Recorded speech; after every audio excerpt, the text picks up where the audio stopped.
Hello YouTube, bienvenue à ce dernier cours de la série CRI 1006. Nous allons aujourd'hui parler de la régression multiple. J'ai pris pour l'exemple d'aujourd'hui un fichier de données très différent, qui n'est pas criminologique, mais qui est très sympathique pour les démonstrations. C'est une base de données qui porte sur les joueurs de hockey de la NHL en 2003-2004. Donc, c'est des statistiques sur les joueurs individuellement. Je les ai regroupés ici. Donc, on a la position du joueur. Est-ce que c'est un défenseur ou un avant? On a le pays de naissance, donc est dichotomisé Canada, États-Unis versus Europe. On a l'âge du joueur, sa grandeur en pouces, son pro en livres, son salaire en milliers de dollars, ses minutes de pénalité par match et son nombre de points par match. Donc, ici, c'est des standardisations. C'est le nombre de points total divisé par le nombre de matchs joués. Ça donne le nombre de points par match. Si on regarde le fichier de données, je les ai ici regroupés ou triés par salaire. On peut voir ça ici, trié par ordre décroissant. On avait à l'époque le meilleur joueur ou le plus payé, c'était Peter Forsberg. Ensuite, il y a Jaromir Jagr, Niklas Lidstrom, Leclerc, Guérin, Olic. Des noms qui vous disent peut-être quelque chose, les amateurs. Sinon, pour les autres, c'est pas grave. Donc, si la régression multiple que je veux faire, en fait, c'est quels sont les prédicteurs du point par match, c'est-à-dire du nombre de points par match. Qu'est-ce qui fait qu'un joueur a beaucoup de points, c'est-à-dire qu'il compte des buts ou qu'il y a des passes. Donc, c'est un point par passe, 2 points par but. Donc, c'est un calcul comme ça. Et on va prendre les caractéristiques suivantes pour prédire qu'est-ce qui influence la productivité en quelque sorte. La première étape, évidemment, c'est de regarder nos histogrammes. J'ai ici mis toutes les variables dans l'histogramme et j'ai demandé le diagramme histogramme pour voir un peu les types de distribution. On peut voir que, bon, ça c'est l'histogramme pour la position. On a plus d'attaquants 1 que de défenseurs 0. On a plus de gens nés 0 Canada que d'Européens. Ici, un certain pourcentage, 30% en fait, d'Européens. La distribution de l'âge est très belle, courbe normale. Ça va de 18 ans à peu près, 17 ans à 45 ans. La grandeur en pouces, donc de 64-65 pouces jusqu'à 83-4. On a une moyenne de 73 pouces pour nos amis européens. Donc, nous ici, on dirait 6 pieds 1 et pour nos amis européens, on dirait 1,85 m. Poids en livres, de 160 à 260. Une belle courbe normale avec une moyenne de 205 livres, ce qui correspond à environ 93 kg pour nos amis français. Le salaire, évidemment, là, on tombe dans une distribution asymétrique positive. La plupart des gens gagnent quelque chose comme entre 1 et 2 millions par année. Quelques-uns gagnent 4 millions, 6 millions et le joueur le plus payé, il y en a deux qui sont à 11 millions de dollars annuellement, qui étaient à cette époque. Les minutes de pénalité par match aussi se distribuent asymétrique positive. La plupart des gens ont 0,8 minutes de pénalité par match, mais il y en a qui vont dans les 4, 5, 6. Et ici, c'est la productivité, donc les points par match, c'est aussi une distribution assez normale. Prochaine étape, ce serait de regarder la matrice de corrélation. Si je mets toutes mes variables ici dans la matrice, donc je peux mettre en fait les variables intervalles. Les autres, ce serait des coefficients état. Je vais pouvoir voir qu'est-ce qui est relié au nombre de points par match. On voit ici que l'âge est positivement relié, mais pas très fortement, 0,11. La grandeur, moins 0,16. Plus le joueur est grand, moins il y a de points par match. Plus il est lourd, moins il y a de points par match, 0,18, 19. Le gros prédicteur bivarié, c'est le salaire. Plus il est payé cher, plus il produit. Les minutes de pénalité par match, plus il y a de minutes de pénalité, moins il est productif. Donc, ça nous donne déjà une idée de qu'est-ce qui va influencer le salaire, la production. Notez ici la corrélation entre la taille en poids, excusez-moi, la taille en pouces et le poids. Une corrélation de 0,75, c'est trop élevé. j'aurai de la multicollinéarité. Je ne peux pas mettre ces deux variables-là dans la même équation, donc on va garder l'une des deux. Je vais prendre la plus forte. Qu'est-ce qui est le plus fort entre taille et poids? La taille, c'est moins 0,16, le poids, c'est moins 19. Donc le poids est un meilleur prédicteur que la taille. On va y aller avec le poids.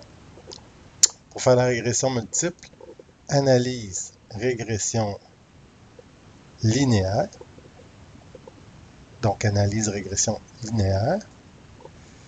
Je vais réinitialiser. Je vais commencer avec un modèle qu'on appelle dry, un modèle vide, où je vais mettre la position du joueur, le pays de naissance, l'âge, le poids, les minutes de pénalité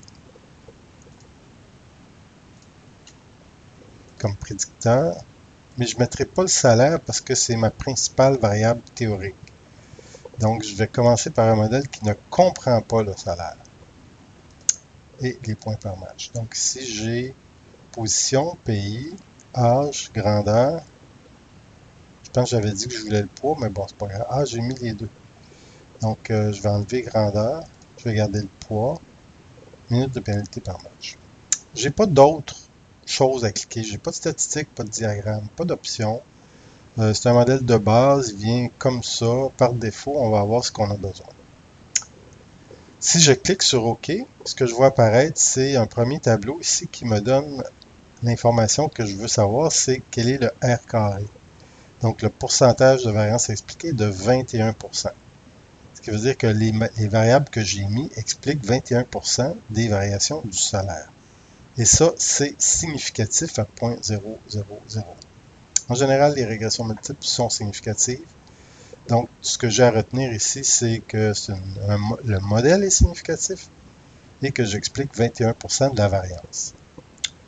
Ensuite, dans mon tableau, j'ai mes résultats pour chacune des variables et je vais tout de suite voir quelle est la variable significative. Donc, en fait, elles le sont presque toutes. On voit que la position du joueur est à 0.33. Et comme elle est codée 0 def 1 avant, ça veut dire que plus je suis un avant, plus j'ai de points par match. Même chose ici, 0 pour les Canadiens américains et 1 pour les Européens. J'ai une relation positive. Plus je suis un Européen, si on veut, plus j'ai de points par match et c'est significatif. Donc, c'est le coefficient bêta qui est le plus important. L'âge me donne un bêta de 0.15, qui dit que les joueurs plus vieux ont plus de points par match. Probablement normal, parce que les plus vieux, c'est les bons joueurs. Les mauvais joueurs, ils font quelques années à 18, 19, 21 ans, 20, 21, puis ils quittent la ligue. Et en poids, les joueurs plus pesants ont moins 0.02, mais c'est pas significatif. Donc, je peux pas dire que le poids est relié au point par match. C'est pas un facteur. Par contre, les minutes de punition sont reliées négativement. Plus un joueur a de minutes de pénalité, moins il a de points par match, et ça, c'est significatif. Ça, c'est mon modèle dry qui ne comprend pas ma principale variable, qui serait de savoir quelle est l'influence du salaire sur la productivité. Donc, je recommence une deuxième étape, ma régression linéaire multiple, et je vais rajouter le salaire du joueur. Et on va regarder ce que ça donne. Première information, notre R carré a jumpé littéralement, a augmenté à 0.59, donc 59% de variance. Tout à l'heure, nous avions 21% de variance. Donc, c'est une immense augmentation de notre modèle qui est bien entendu significatif. Au niveau des variables, je vais évidemment voir que le salaire est fortement relié à la productivité en termes de points. La position du joueur aussi. Les attaquants font plus de points, ce qui est normal. Intéressant, le pays de naissance n'est plus significatif. Donc, si on tient compte du salaire, que le joueur vienne d'Europe ou des États-Unis, du Canada, ça ne change plus le pointage par match. L'âge devient négatif. Plus le joueur est vieux, moins il est productif. Le poids devient significatif. Donc, plus il pèse lourd, moins il compte de buts et de points. Et plus il a de punitions, moins il a de points. Ce qui veut dire, si finalement je voulais avoir une équipe gagnante, j'irais chercher des joueurs qui ont des gros salaires, qui sont surtout des attaquants, ça c'est normal, mais je ne me soucierais pas du pays et j'essaierais de prendre des joueurs plus jeunes, euh, moins lourds et surtout qui n'ont pas beaucoup de punitions par match.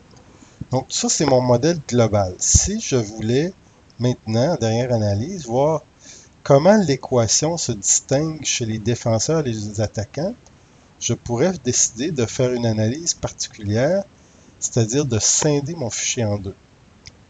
Ce qu'on appelle en anglais un split file. Je vais scinder mon fichier selon la variable. Bon, ça c'est comme ça au début. Je vais dire séparer les résultats par groupe et je vais mettre la position du joueur ici, les défenseurs et les avants.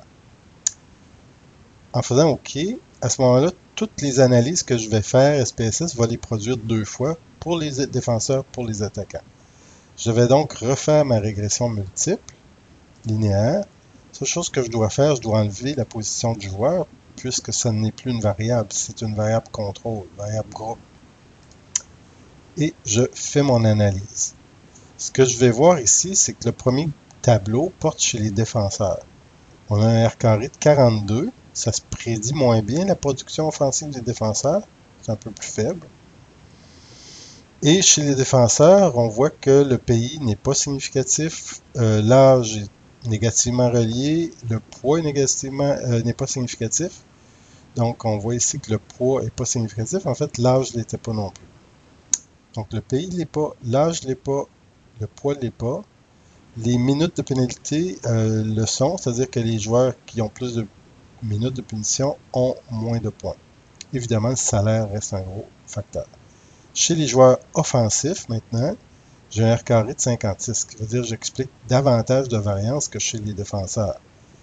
Et on retrouve ici des variables comme le pays, toujours pas significatif, l'âge n'est plus significatif, le poids n'est pas significatif non plus. Ce qui me reste, c'est les punitions par match. Donc, les joueurs punis, ce pas des joueurs performants. Et le salaire qui devient un facteur encore plus important. Voilà, merci pour votre attention. Merci pour la session.